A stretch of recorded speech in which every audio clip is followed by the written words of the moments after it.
Hello, and thank you for joining us today. My name is Tara Ward, and I'm a partner in the Government Contracts Group at Wiley. With me is Dan Hassett, partner in and chair of Wiley's corporate practice. We're here to talk about a couple of issues related to strategic alliances, or what the Federal Acquisition Regulation calls contractor team arrangements. We're fortunate here at Wiley to have a deep bench of practitioners in both the government contracts and corporate groups who not only have a wealth of knowledge and experience on these types of topics, but also routinely collaborate on them. Hence, we thought it would be helpful to join forces to address some of the hot topics in this area of government contracting. So we'll get started, and I'll kick the conversation off by asking Dan a couple of questions from the corporate side. Dan, I don't know about you, but I certainly get a lot of questions from clients about some of the initial agreements, especially non-disclosure agreements and teaming agreements that govern parties, two or more companies coming together to work together on a proposal for a government opportunity. So Dan, are there one or more issues that you tend to see with NDAs more than others, whether it's best practices, pitfalls, or the like? Thanks, Tara. Hi, folks. Nice to meet you. Dan Hassett here. Usually, just to step back a bit, the NDA is the first document that you receive in the life cycle of the relationship between you and your teaming partner or subcontracting partner. So typically, it starts with the NDA and then morphs into the teaming agreement, and then from there, there's either a joint venture agreement and or a subcontract agreement. The NDAs, often we receive them on a Friday late and says we need to execute this by close of business. And when I get that document, I look at probably three critical areas. One is, if I'm the disclosing party, is there a mechanism that I can use to enforce the agreement if the other party is taking my trade secret or confidential information? The other issue relates to the marking of confidential information, whether or not it's a requirement, or will I lose the rights as a disclosing party if I either fail to mark confidential information or fail to notify the receiving party that I consider orally disclosed confidential information as my proprietary information. And then the final issue that always comes up is the term of the NDAs. So I want to step back and go through each of the issues. Relative to the enforceability of an NDA, as the disclosing party, I like to see two main things. One is the ability to get injunctive relief without the necessity of posting a bond.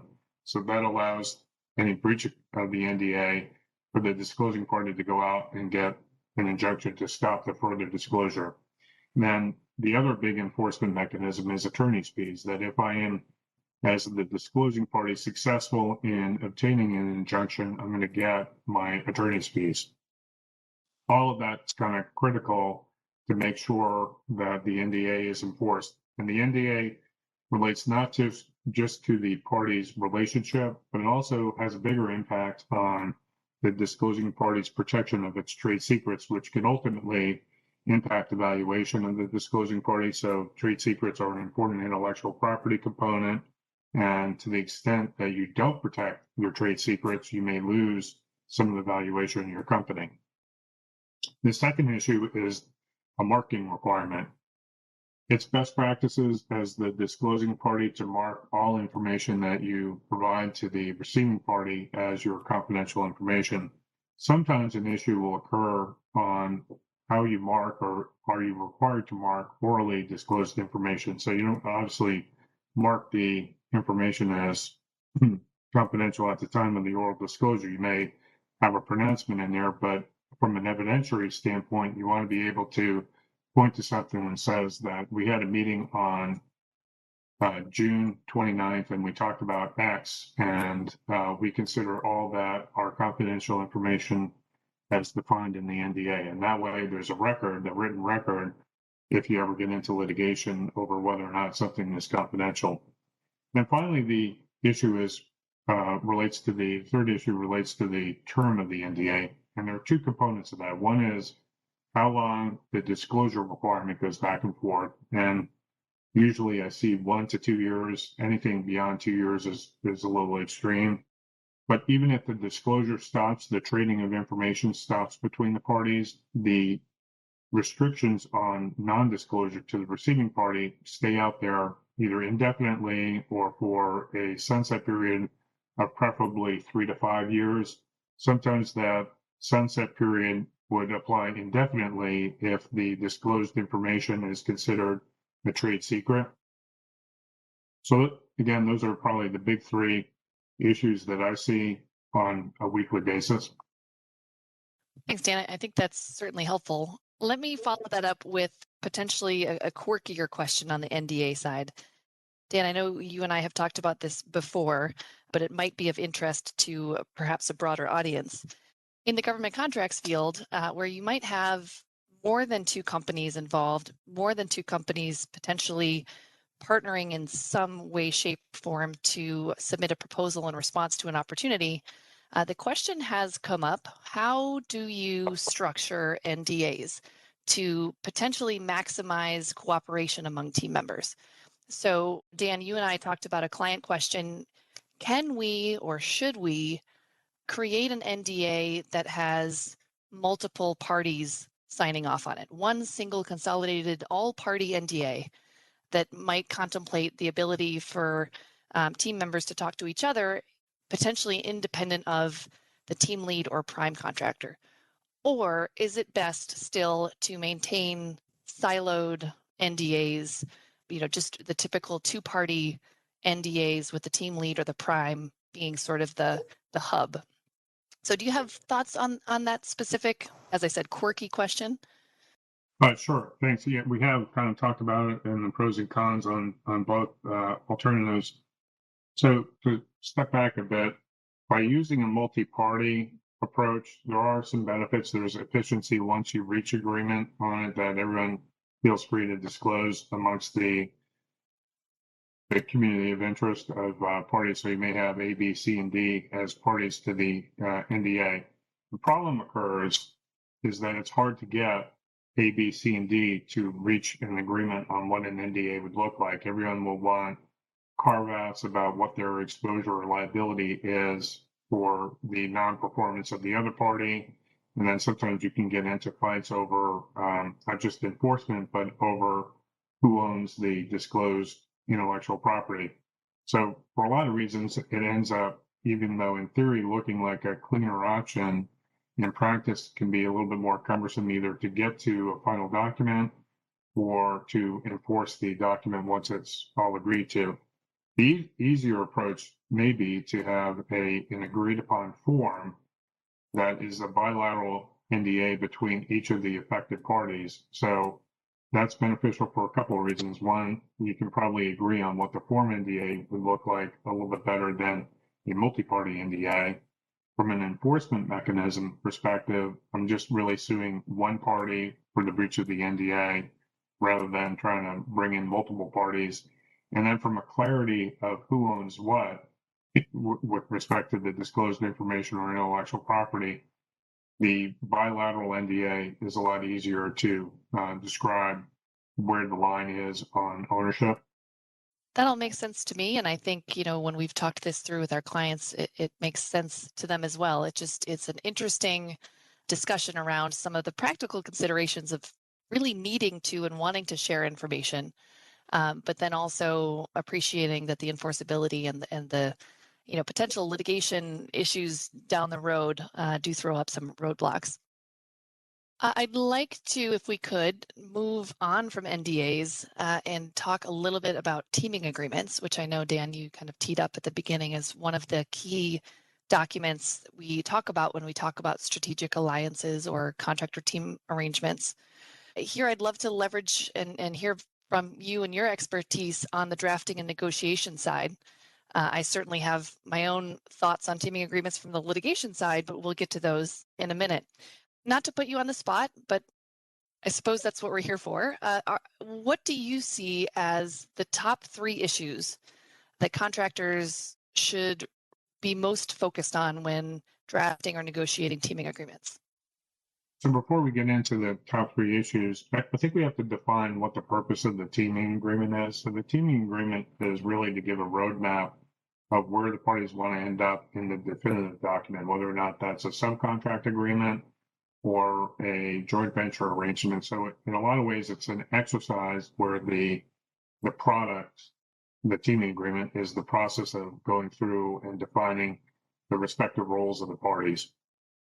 The three issues that I generally see on teaming agreements are: one, relate to intellectual property rights on joint ownership in particular. Two is the risk allocation between the parties, and that typically shows up in an indemnity or limitation of liability clause. And then three, and Tara is the expert on this, is the enforceability of teaming agreements, at least in Virginia, although other states have equal concerns over the enforceability of it. Going back to the intellectual property rights, so both parties, per their NDA, or assuming that the NDA has been executed in conjunction with the teaming agreement, they're going to swap different information. What's not going to happen under the standard teaming agreement is that there's going to be any kind of independent development work. A lot of it's going to be pricing or other data. And so we're going to save the hard development work or professional services work for the subcontractor of the joint venture agreement, which will have multi-pages addressing intellectual property ownership issues. But what I often see, or what I like to see in a teaming agreement, is that each party owns the intellectual property that they bring to the table, and that's really the end of the intellectual property allocation. What I don't like to see is a joint ownership clause that says that to the extent that the parties develop something jointly, it's owned jointly. That sounds great.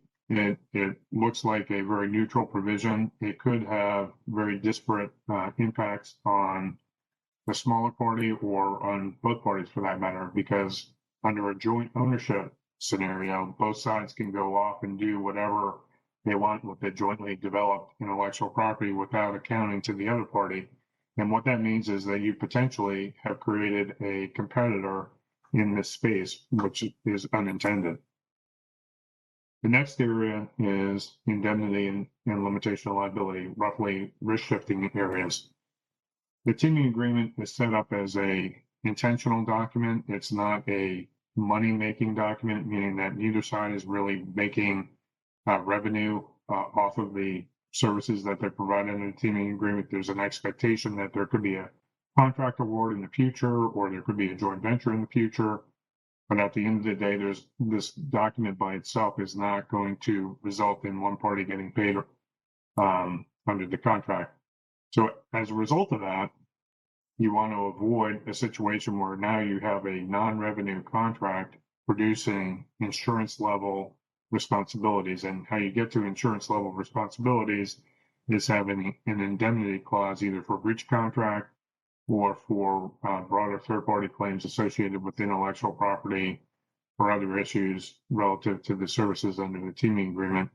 I think it might be fair in a limited sense to have third-party claims indemnity that only covers bodily injury or property damage caused by the teaming member, or potentially a IP infringement indemnity that covers third-party infringement claims brought by a third party relative to the intellectual property rights or software that are being provided under the teaming agreement. But absent that, a broad indemnity that covers all breaches under the teaming agreement should be avoided. What should be included in the teaming agreement is a limitation of liability clause that may have three different components on there. The first component is going to be a disclaimer on the types of damages that are recoverable for breach of the teaming agreement, and these could include lost profits, punitive damages, consequential damages, and generally that's mutual. The other area would be a cap on damages. So because there's no revenue under the teaming agreement, you have to typically pick a fixed dollar cap that's actually fairly low. And then the final area could be a statute of limitations, an internal contractually agreed to statute of limitations that could limit that all claims under the teaming agreement must be brought within 2 years from the date of the accrual of the action.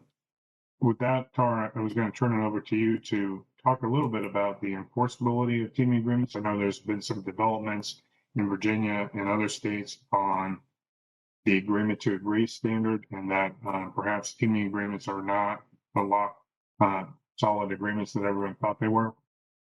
Yeah, thanks, Dan. I'm here to be the perhaps bearer of bad news or good news, depending on where you are and what side of the teaming agreement and what side of a relationship with a would-be prime or subcontractor.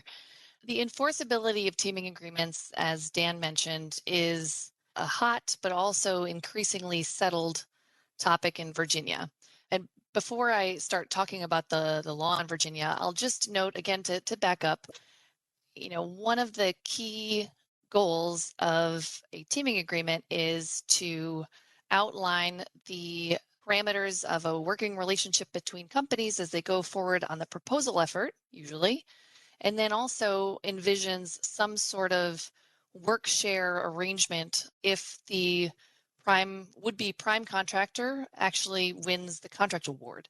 So on the one hand, you're sort of balancing the need or desire to outline each party's responsibilities, but you also need to have built in some flexibility in case, for example, the team putting in the proposal doesn't actually win. So we've got some conflicting goals. We want flexibility, but we also want to define real obligations of each party. But because of that flexibility, Virginia in particular and plenty of other states have come down hard on enforceability where a teaming agreement contemplates future negotiation and agreement on a subcontract, right? So the teaming agreement might include a work share and it might describe what the parties intend to do after award. But once awarded the prime contract, the parties are then to enter into a formal subcontract, hopefully or presumably memorializing or just carrying forward the work share that was contemplated in the teaming agreement. Well, often the teaming agreement has to make room for negotiation of that subcontract, whether because there are some unknowns from solicitation to award, or just, as I said before, the big unknown, which is actually winning. So in Virginia, teaming agreements that are not sufficiently specific may be deemed an unenforceable agreement to agree. You'll see that phrase in a number of different cases, agreement to agree. One of the big ticket items when courts are looking at the enforceability of a teaming agreement is whether the teaming agreement contemplates or provides for a period of time or just an opportunity to negotiate in good faith, right? So after award, the parties agree that they will negotiate a subcontract in good faith. The courts in Virginia view that as demonstrating that the parties have not, in fact, come to a binding agreement as to work share after a contract award. So in Virginia, there are a number of cases on this point, and certainly, a discussion of enforceability of teaming agreements couldn't be complete if I didn't mention a couple of the big ones. There's CyberLock Consulting, which was an Eastern District of Virginia case affirmed by the Fourth Circuit in 2014. There's Navarre Inc., the Federal Business Council from the Supreme Court of Virginia in 2016, and then CGI Federal Inc., also from the Supreme Court of Virginia in 2018. Those three cases are the main cases when we're talking about enforceability of teaming agreements. I'll just mention there have been a couple of other cases decided since CGI in 2018, including one from the Fairfax County Circuit Court in the summer of 2020, which goes into some detail as to the provisions of the teaming agreement at issue there and why, together or independent of each other, the specific terms of that teaming agreement showed that the parties did not actually enter into a binding contract with specific enough terms, and thus the teaming agreement was not enforceable. A long way of saying enforceability is definitely a problem in Virginia.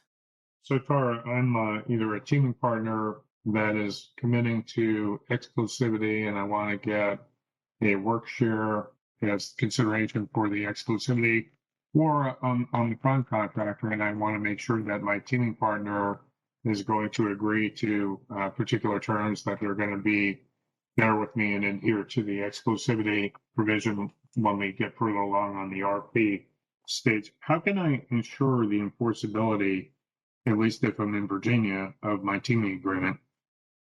Oof, that's a doozy, and one that we hear rather often. I'm afraid I don't have the best answer on that. The answer based on the case law is I don't know, but we can do the best we can with the cases that we've seen out of Virginia. So again, with the flexibility that has to be built in, where we don't know if we've gotten the award, we haven't entered into the subcontract, it's really hard to imagine a teaming agreement that is specific enough that would meet the Virginia standard. Now, that said, if you look at the Cyberlock opinion from, I guess it's the 2013 opinion before it was affirmed by the Fourth Circuit, that case provided some interesting factors I think that parties might consider when trying to increase the likelihood of the teaming agreement being found enforceable if push were ever to come to shove. In that case, the parties entered into two different teaming agreements, and the second teaming agreement was the one at issue and ultimately the one that the court found was not enforceable for some of the reasons I mentioned before, right? Too much room, an agreement to agree, good faith negotiation, etc. But part of the background of that case notes that there was a first teaming agreement that looked a bit different from the second teaming agreement. The first teaming agreement included a statement of work, as many of these do, that included a number of specifics about the period of performance, place of performance, requirement for key personnel, format of the contract, and project management requirements for the work that Cyberlock was going to be performing. The teaming agreement went on to include an exhibit that was the specific subcontract that the parties intended to enter into upon award of the prime contract. Now, I mentioned that was in the background of the case. Again, the second teaming agreement was at issue and did not include a subcontract like that.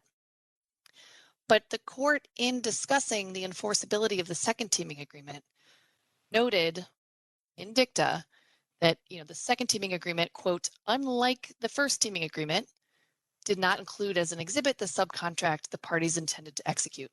So is that binding? Does that help us? Not binding, but it still does give us a hint that there's something about that, attachment, the full-on formal subcontract that the parties intended to execute, that the court found to be at least more specific, potentially binding than the second. But that's all we have. Again, the first teaming agreement was not at issue. The court did not opine on whether, again, if push came to shove, it actually would have been or was enforceable. So we take things like that, the dicta from Cyberlock, and then we can also take a look at cases like the microhealth decision from 2020, wherein the Fairfax County went almost line by line in a teaming agreement, pointing out each instance of an indefinite term. And we can sort of use that as the other end of the spectrum to say, okay, well, here in microhealth, the statement of work that promised, quote, approximately 49% of the work share was not sufficiently definite. Okay, well, maybe one step towards enforceability might be removing the word approximately and trying to quantify the work share a little bit more precisely. I'm not sure that answers your question, Dan, but we do the best we can with the guidance we've got from the courts, and some of it might just be trying to avoid some of the pitfalls that have come in these other cases.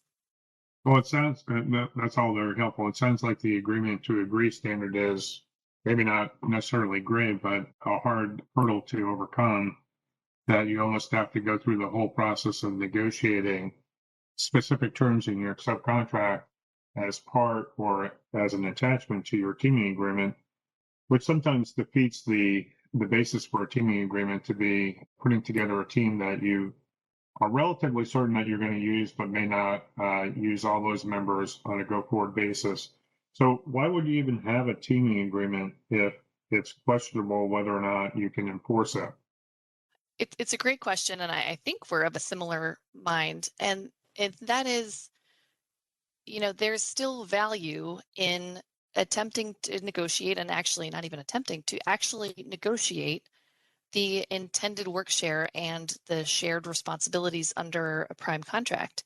we throw around the agreement to agree phrase as the main obstacle in enforceability, but again, just stepping back, it is an agreement to agree. This is an agreement between companies that are trying to come together, work together, propose a solution to the government, and outline how they're going to do that after award. And there's a lot of value in that. Number one, you do clarify, as I said, exactly what each party is supposed to be doing, or at least today, what the parties think today they're going to be doing tomorrow.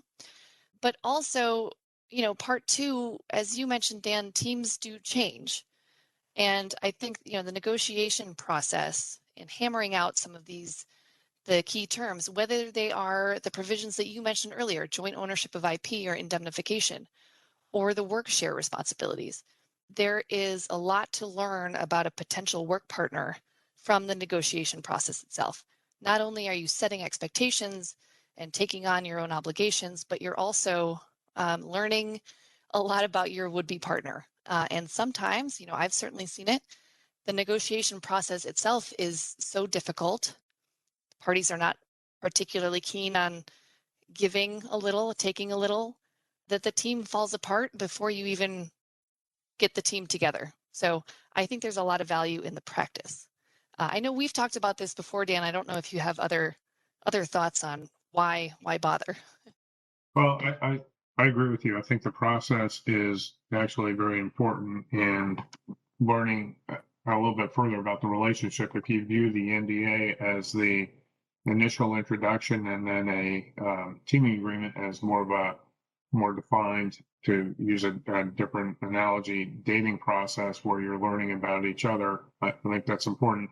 But one of the areas that I always struggle with is, even if a teaming agreement allocates the risk properly and doesn't cause either side undue exposure, one of the key areas that you're going to worry about as a teaming partner is either exclusivity or non-solicitation. So as part of the teaming process, each side's going to learn about the other side's employees. And thinking that through, at least on my end as a commercial contracting attorney, the teaming agreement may not be the right home for that document. It might make better sense to have that non-solicitation clause be homed or housed in the NDA and then be echoed once again in the subcontractor or other definitive agreement. I was wondering if you had any take on that, given the Virginia case law.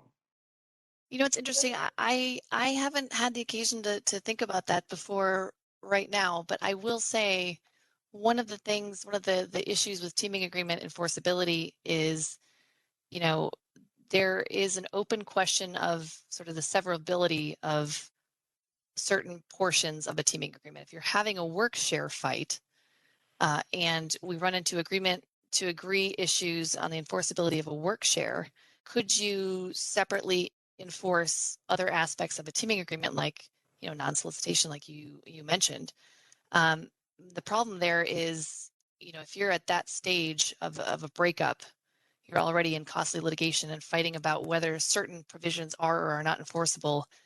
It is, I think, tougher at the teaming agreement phase than at the NDA phase, where, as you said, it's sort of the introduction. And if your partner isn't willing to work with you on that out of the gates, then that might be a sign that you can save yourself some headache by perhaps reshuffling your team. That makes sense.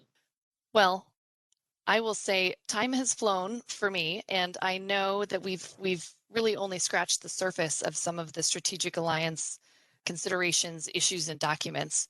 By focusing on the NDAs and teaming agreement issues, we've focused on things that I think both of us have seen in our practice. But obviously, there's so much to talk about, and we're happy to talk to any of you listening to this about things like joint ventures, mentor-protege agreements, and issues surrounding those specific types of strategic alliances. And obviously, Dan and I are both here and available to assist you with any questions about the contents of our discussion today, or other issues around strategic alliances, or even broader than that, government contracts or corporate issues. So again, thank you for attending, and we look forward to hearing from you soon. Thank you all.